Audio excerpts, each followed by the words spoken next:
All right, it's a little after 2:15, so I guess we can get started. Got to tell you, this is something I've never done before, which is doing the intro and telling where the bathroom and all the other things are that you have to do without doing the substantive talk, so it's a new one for me. But I'm Paul Rudensky. I'm a partner with McDermott, Will & Emery, an internist by training, and here to start off the session on beyond comparative effectiveness, which is an area of great interest to me, having worked in clinical research and outcomes research as well as health law.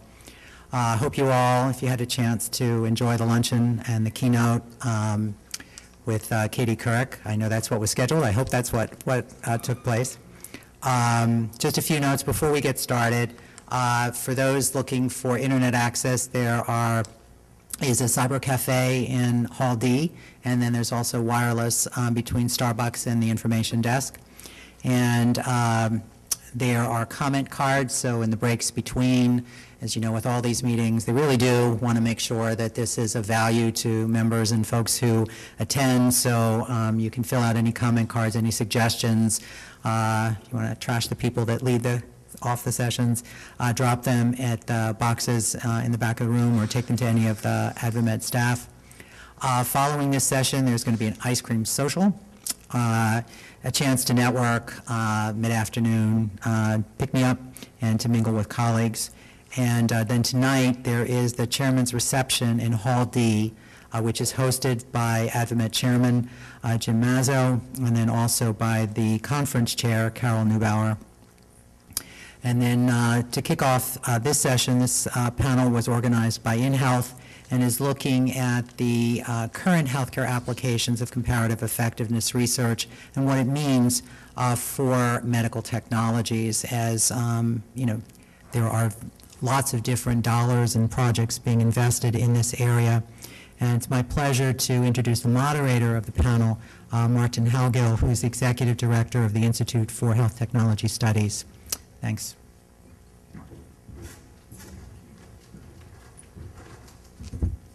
Thank you, and good afternoon to you all.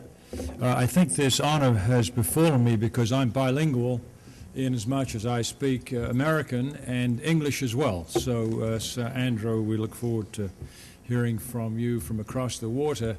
And meanwhile, we're going to have some other speakers talk a little bit about the American perspective on comparative effectiveness.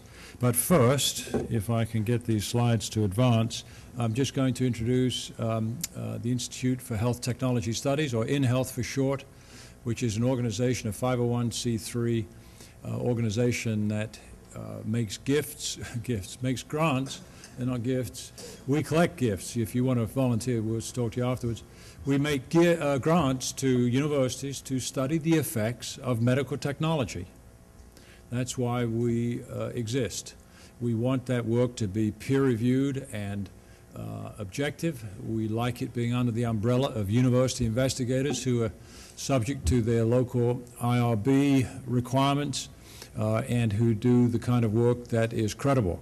And I was impressed that Katie Couric at lunch, for those of you that saw her, and her colleague made reference to the fact that if you want to get your message out in the field of medical technology, that it's best if the work is done in a peer-reviewed, competitive setting and published in an appropriate journal. So we are very pleased to say that we've had a host of findings as a result of our research.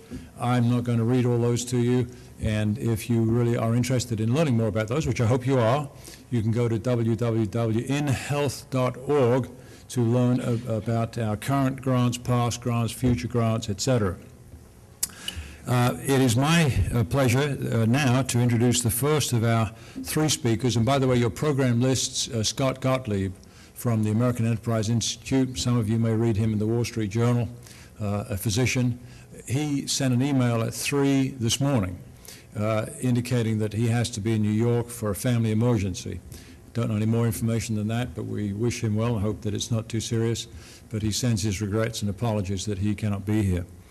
But we do have, and I'll introduce each of these people before they speak, and I will start with Thomas Philipson, who is a professor of public Policy Studies at the Harris School of Public Policy at the University of Chicago, and he is an associate member also of the Department of Economics and a former senior lecturer in the law school at Chicago. Dr. Phillipson has served in the various administrations.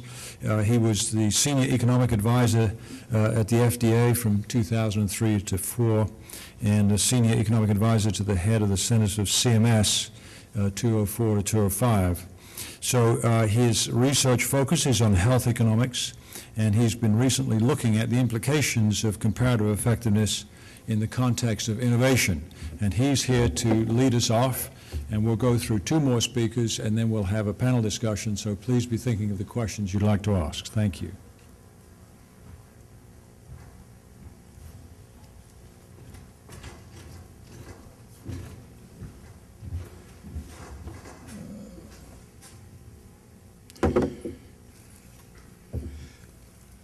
Okay, as the slides are loading, I'm going to start going here. I was asked to basically give a background, and I'm going to give my expertise, economic background, I think, in terms of thinking about how CER fits into the more general topic of medical innovation or incentives for medical innovation.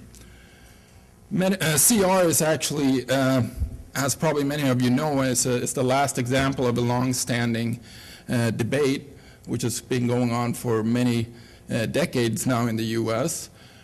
Here are some studies coming out of that long tradition, but essentially it has to do with public technology assessments being done for product quality and for medical care products. And I'm going to try to put that sort of debate in context in terms of 4 topics. I'll first talk a little bit about how it affects medical returns from innovation. I'll go on to basically the public aspect, the public nature of CER relative to sort of private incentives to generate quality information. And then I'll look at it, how it's affecting currently in the cost containment environment that we are, and I'll end talking a little bit about some work we did advising the Kennedy Commission at NICE, and NICE is amply represented here. But I will talk a little bit about the differences I perceive between the UK problem and the problem we have here in the US. So in terms of the first topic, medical innovation, health economists and other economists have demonstrated enormous value of health gains relative to economic progress. Like the last century, if you look at what's the economic value of going from 46 years of life expectancy to 78 years of life expectancy, that dominates the value of all the economic growth taking place in the same century. So it's generally believed that the health returns or the health gains that have occurred in the last century has been the most important thing that has happened to human welfare during that century. Regardless of what you think of other technologies such as railroad, internet, etc., the health value dominates those technologies. Now, all of that is obviously not due to medical innovation. A lot of it is due to medical knowledge without development costs, but some of it is certainly true, especially in later years with heart disease. A lot of gains have occurred due to medical innovation. Now, the trouble, there's another body of literature which essentially has shown that innovators in medical innovations capture a very low share of the social value of the products. What do I mean by that? I mean that patients are benefiting more than they're paying for these products. And some research we have done, for example, for heart that came on the market in 1996 to treat HIV, showed that innovators only captured about 7% of the total value of the therapy, the rest 93% being captured by patients gaining in health more than they're paying for the product.